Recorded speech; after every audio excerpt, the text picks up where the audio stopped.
Bonjour à toutes et bonjour à tous. Aujourd'hui va se dérouler le deuxième acte de Lupercalia.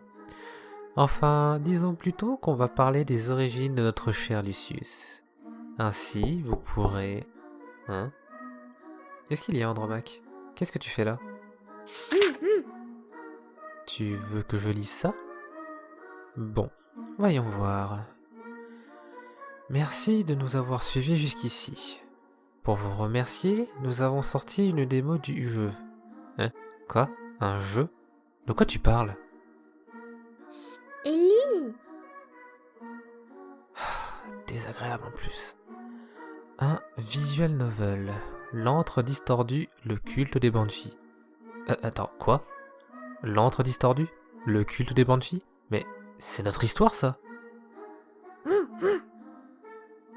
Et tu as déjà sorti une démo, à notre insu. Explique! Soit. Donc, nous avons sorti une petite démo du jeu L'antre distordu, le culte des banshees. C'est un visual novel qui reprend l'histoire audio. Pour ceux qui ne savent pas ce qu'est un visual novel, c'est une sorte de livre visuel. Vous aurez une boîte de dialogue avec du texte et des choix à faire. Chacun d'entre eux a son importance, car selon les choix, vous aurez une fin différente. Vous pourrez choisir un protagoniste masculin comme féminin. Suivant le genre choisi, vous aurez accès à différents dialogues propres à chacun. Qui plus est, en plus de l'histoire du culte des banshees, vous aurez accès à une histoire propre à l'univers de l'antre de l'étrange. La démo est gratuite et le jeu sortira courant 2020. Nous tenons à préciser que ce projet est totalement bénévole et est pris sur notre temps libre. Si vous voulez nous soutenir pour le développement du jeu, différentes formes d'aide seront proposées. Tous les liens seront présents sur la page et dans la description de la vidéo. Vous pourrez voir le trailer provisoire du jeu à la fin de cette dernière. Sur ce, je vous souhaite une agréable journée et surtout, une bonne écoute. Ça te va comme ça, Andro? Ouais, peut mieux faire. Tu as vraiment de la chance d'être mineur. Qu'est-ce que tu racontes? Je suis plus vieille que toi. Hein? Pardon?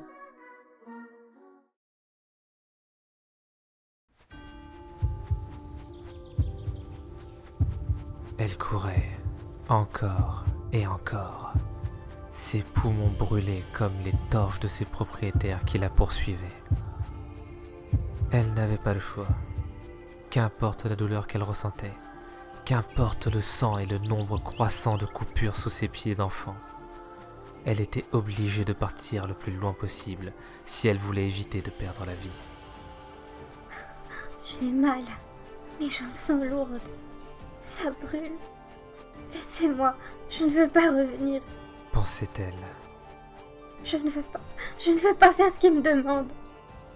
Elle se souvenait encore d'Agatha, se faisant rouer de coups par son maître pour avoir refusé d'accomplir sa volonté lors d'un de ses banquets. Il était tellement en colère qu'il avait fini par tuer Agatha sous ses yeux à cause des blessures infligées. C'est pourquoi elle courait maintenant dans tout Catania, pour fuir. Elle savait qu'elle serait la prochaine. Après tout, elle était aussi une esclave dont la vie ne valait rien. Quelqu'un, n'importe qui, je vous en supplie. Je ferai tout, mais pas ça. Alors par pitié, sauvez-moi. Elle ne pouvait que crier et espérer. Les rares personnes sur son chemin qui l'écoutaient décidèrent soit de l'insulter, soit de lui jeter des pierres pour avoir fui ses maîtres. Personne ne voulait l'aider. C'est ce qu'elle croyait.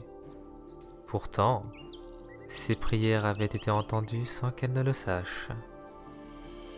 Elle courait de toutes ses forces en direction de l'Etna. Elle ressentit une sorte de pression sur chacun de ses mouvements. Il était de plus en plus dur d'avancer. Elle ne savait pas d'où venait cette impression d'écrasement, mais elle n'était pas la seule à la ressentir. Tous les habitants qui lui voulaient du mal semblaient avoir tous disparu. Cependant, ce n'était pas une preuve suffisante de sûreté pour elle. Une fois au pied de l'Etna, un grand temple peint lui tendait les bras. L'iconographie présente sur les diverses frises et le fronton montrait un homme grand dans sa nudité la plus héroïque, portant à son bras un large bouclier. Près de lui, une femme se dirigeant vers lui et des hommes travaillant le fer. C'était le temple de Vulcain, la divinité de Catania. Elle n'avait nulle part où aller pour l'instant.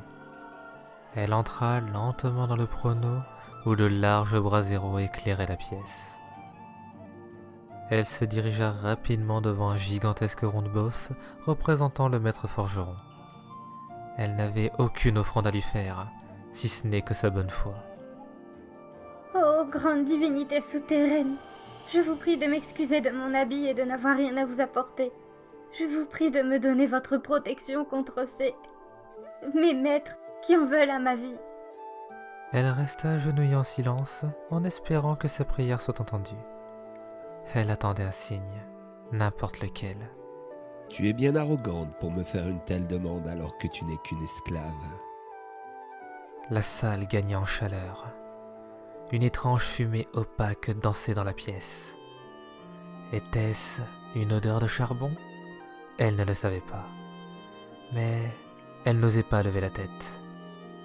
Elle avait entendu dire que si un homme osait croiser une divinité, celui-ci devrait fuir. Il n'arrive rien de bon d'une telle rencontre.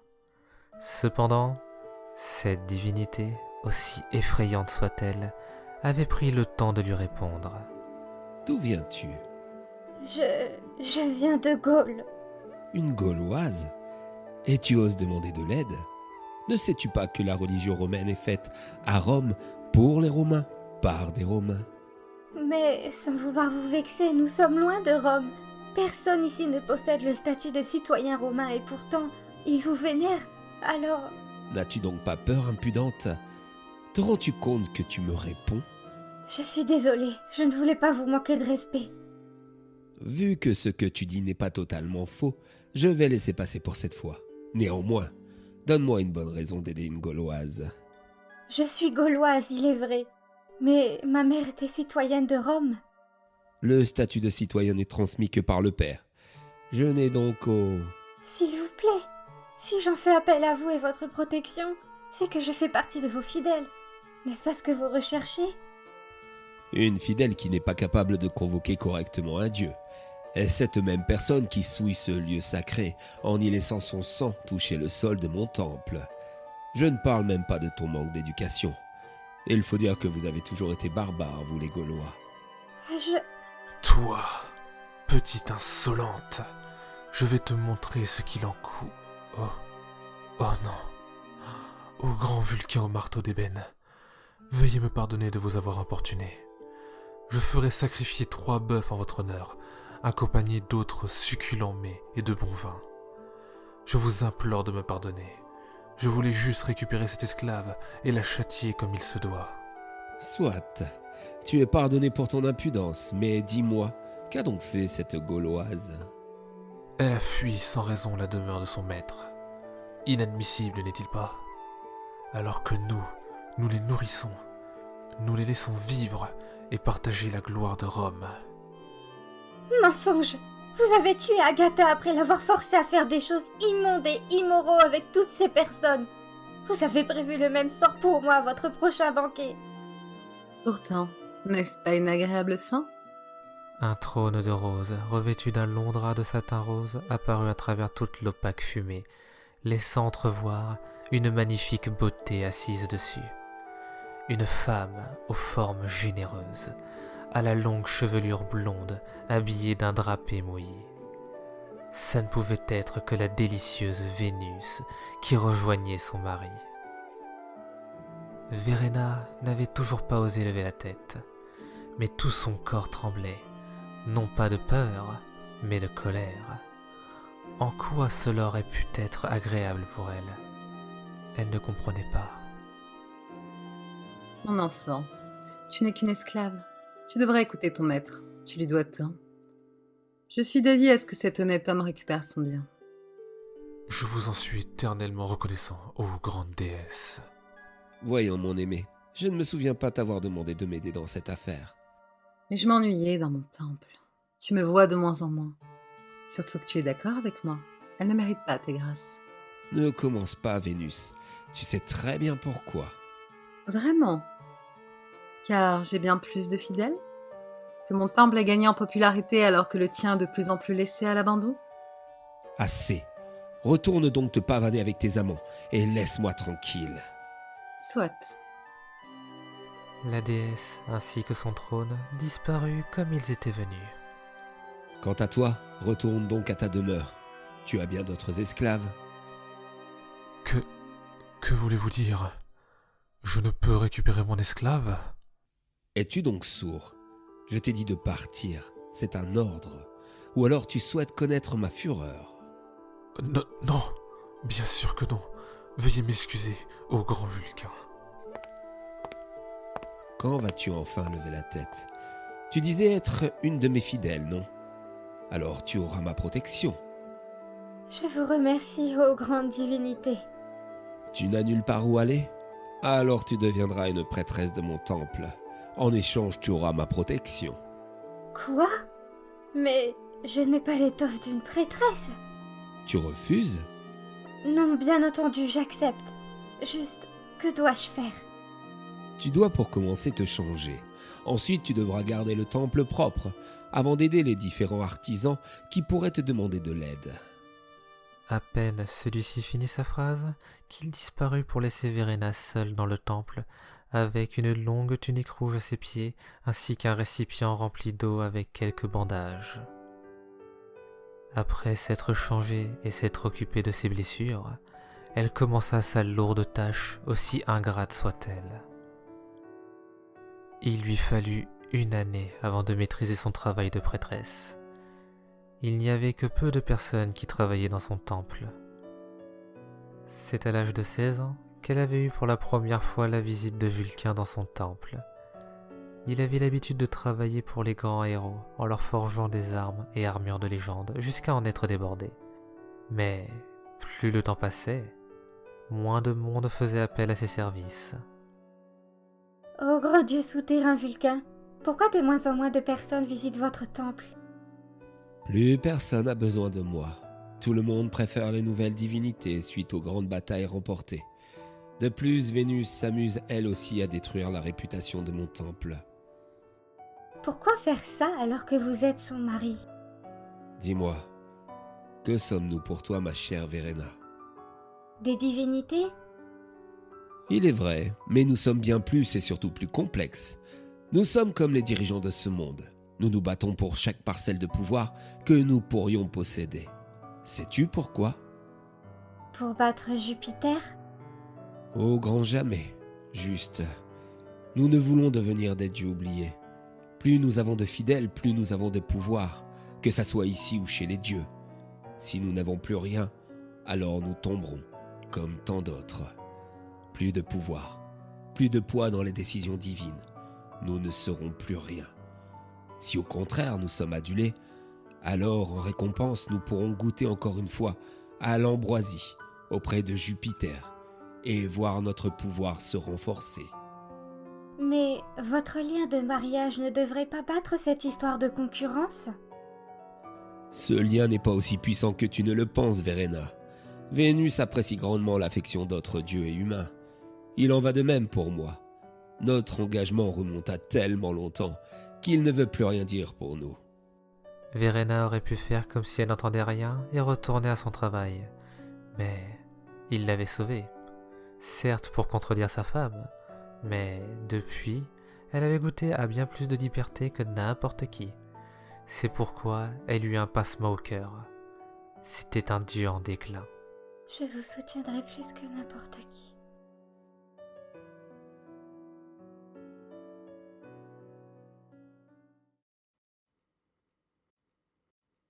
Qui était cet humain? Qu'est-ce que cela peut te faire? Tu ne me touches plus. Tu ne me regardes plus. Moi, la plus belle déesse. Ce n'est pas une raison valable pour me faire ça. Tais-toi! Tu n'es plus le Vulcain aussi adulé qu'avant. Tu as perdu de ta splendeur. Tu n'es plus qu'un vulgaire forgeron sans renommée. Sale vipère, je ne veux plus te voir. Encore ces mêmes scènes qui se répétaient sans cesse. Elle voyait toujours les disputes entre Vénus et Vulcain, bien que cela lui faisait mal. Elle avait vu bon nombre de prêtres partir. Des artisans se tournaient vers d'autres divinités habiles de leurs mains. Elle était impuissante pour aider son bienfaiteur. Tout ce qu'elle faisait, c'était l'encourager et le consoler après chaque découverte de nouveaux enfants de Vénus, toujours plus nombreux. Mais plus le temps passait, plus elle se retrouvait à nourrir des sentiments envers ce pauvre dieu souterrain. Et comme à chaque fois, ils se rapprochaient après chaque dispute, jusqu'au jour où ils se retrouvèrent dans les mêmes draps.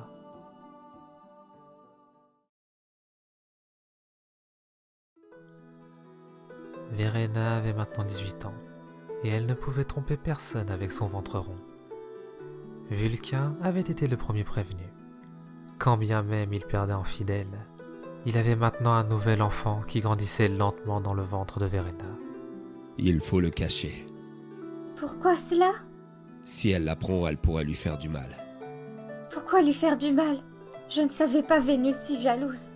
Je ne désire pas la plus belle déesse, mais par contre, je choisis ma prêtresse. Ça blesserait sa fierté. Oui, c'est pourquoi tu dois ne jamais dire qu'il vient de moi. Je comprends. Qui espérait-elle tromper? Elle ne pouvait rien cacher aux yeux des dieux. Vulcain, j'ai entendu une rumeur intéressante aujourd'hui là-haut. Laquelle? Une femme porterait ton enfant.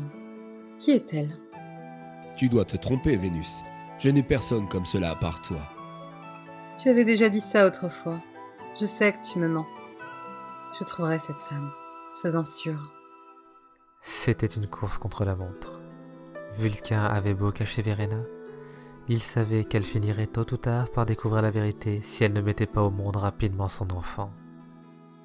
Mais à son grand soulagement, c'est seulement 5 jours plus tard que Verena mit au monde un petit garçon aux cheveux couleur ébène. Tu t'appelleras Lucius. Oui, mon beau Lucius, mon trésor à moi.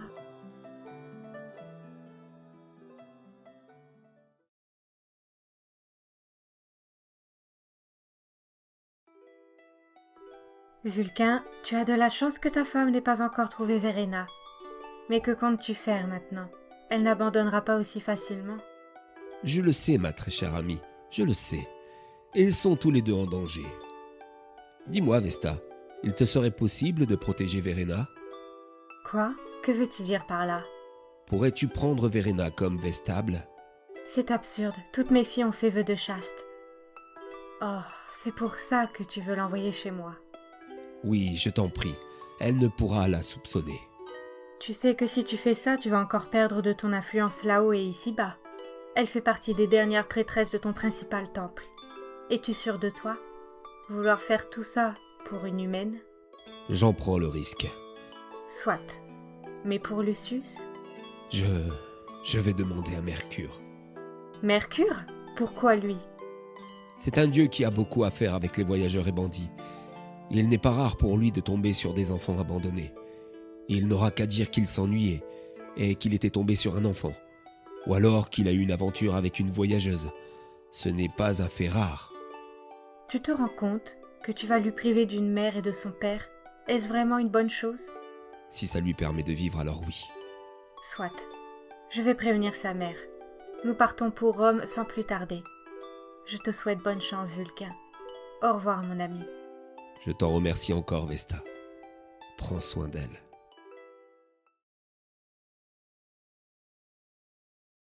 Plusieurs années avaient passé. Verena était devenue citoyenne de Rome grâce à Vesta, et était devenue grande Vestale. Vulcain, quant à lui, était resté proche de Rome pour veiller de loin sur l'humaine qu'il aimait autant que sa femme. Quant à Lucius, il avait grandi dans les enfers avec les Parques qui avaient quitté la sphère céleste après la demande de Mercure comme rôle de mère. Il ignorait tout de ses origines. Dis-moi, Lucius, tu ne devrais pas arrêter de jouer des tours au parc? Elle pourrait te le faire payer.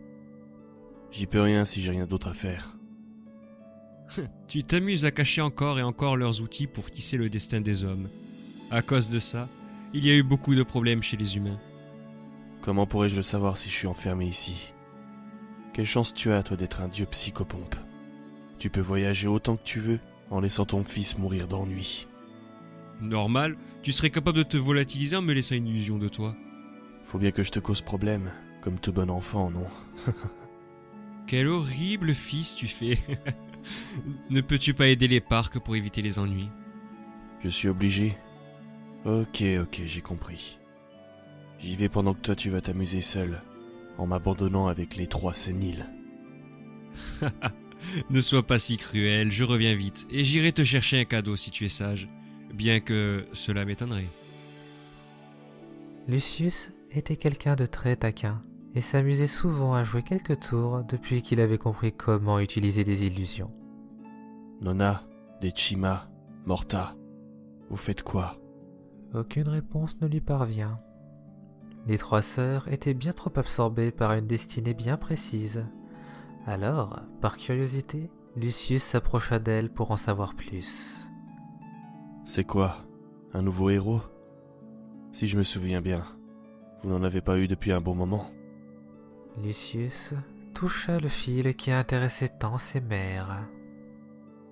Americus, Valerius, un héros.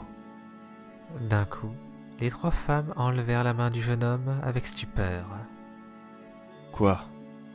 Pourquoi vous me regardez comme ça? Il ne comprenait pas une telle réaction de celle qui l'avait élevé.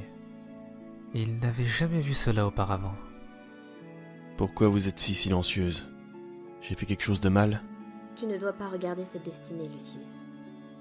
Pourquoi ça? Si jamais tu en vois plus, pas seulement sa destinée, mais celle de bon nombre de personnes pourrait changer. Bonsoir, Nora Decima Morta. Bonsoir à toi aussi, Lucius. Oh, bonsoir Vénus. C'est rare de te voir dans les enfers. Oui, et toi, tu as bien grandi depuis la dernière fois, Lucius. Mais pas le temps de discuter. J'ai besoin des parcs. On a conclu un marché, elle et moi. Elles doivent donc m'aider à retrouver quelqu'un que je recherche depuis longtemps. Vénus le regarda avec un sourire triste. Je comprends. Je vous laisse donc. Alors que Lucius se promena dans les enfers loin des parcs et de Vénus, il ne pouvait s'empêcher d'être curieux sur ce Emericus Valerius, plus que sur les problèmes de la plus belle des déesses. Depuis petit, il avait appris à lire les fils de la destinée, mais il lui fallait quand même du temps pour les déchiffrer. C'est pourquoi il n'avait pu voir qu'un nom. Je n'aime pas ça. Je veux savoir. Après un moment de réflexion, il décida de ne pas écouter les parcs et d'attendre qu'elle rejoigne son père Mercure pour aller voir la destinée de cet humain. Il n'avait pas beaucoup de temps, mais juste assez pour voir les points les plus importants de sa destinée. Il attendit 2 jours avant de pouvoir mettre son plan à exécution. Son père devait s'entretenir juste devant la salle de la destinée avec les 3 sœurs. Grâce à sa magie, Lucius se camoufla sous une illusion pour entrer dans la salle sans se faire repérer. Une fois à l'intérieur, il laissa tomber son camouflage le temps de découvrir la destinée du jeune homme. Il posa sa main sur le fil et il la laissa glisser lentement dessus pour en lire les événements les plus marquants. Il y aperçut qu'il devait être garant d'une des cérémonies des Lupercales. Il serait aussi choisi comme héros pour se battre dans une guerre contre les divinités. Il était aussi l'enfant d'une de ces divinités sans le savoir. Bien qu'il ait tout d'un humain, et surtout, il finirait par... Non, il n'a pas eu le temps de voir toute cette destinée. Je vois, ça aurait pu tout faire rater s'il avait vu que Vulcain était son père. Quoi? Par réflexe, Lucius lâcha la destinée d'Emericus Valerius. Il avait très bien entendu. Il était le fils de Vulcain. Il se dépêcha de créer une illusion pour se rapprocher des 4 divinités afin d'en savoir plus. Ça me fait mal de le dire, mais je ne souhaite pas qu'il le sache et que Vulcain décide de le récupérer. N'oublie pas qui nous sommes. Nous connaissons le futur de Lucius, et il restera ton fils. Vulcain l'a oublié depuis longtemps, et il l'a caché auprès de toi. Et maintenant Vénus le cherche toujours. J'ai l'impression d'être le méchant qui ment à Vénus. Enfin, j'imagine qu'il n'y a pas de quoi s'inquiéter. Lucius ne chercha pas à en entendre davantage et se dirigea loin d'eux. Vulcain, mon père. Alors, Vénus est ma mère. Pourquoi il me cache loin d'elle? Pourquoi il a fait ça? Je me souviens, il y a quelques jours, Vénus disait chercher quelqu'un. C'était moi? Pourquoi? Je ne comprends pas. Pourquoi? Pourquoi on m'a menti? Quelle ironie. Le dieu des illusions qui vit lui-même dans une illusion. Il réfléchit un moment tout en se retenant de pleurer. C'était si douloureux de penser que ceux en qui on croyait depuis notre enfance ne faisaient que mentir. De plus, il imaginait la douleur et la tristesse de Vénus de l'avoir perdu. Plus il y pensait, plus il nourrissait un nouveau sentiment à l'égard de Vulcain. De la haine. C'était lui qui était à l'origine de tous ces mensonges, de son enfermement dans les enfers, afin d'empêcher Vénus de le trouver et d'avoir un lien avec elle. Il avait toujours écouté Mercure, et jamais il n'avait essayé d'aller chez les hommes. Il lui vouait bien trop de respect. Enfin, ça, c'était avant. Il savait que Vulcain avait un lien avec Rome. Mercure lui racontait beaucoup de choses pour combler son enfermement. Alors, tout ce qu'il avait à faire, c'était de le trouver et de le détruire. Il était prêt à utiliser autant d'illusions qu'il le faudrait afin de le découvrir et de s'en approcher. Personne ne se douterait de la présence d'une divinité parmi les humains. Dès lors où Lucius avait touché la destinée d'Ebricus, sa destinée changea.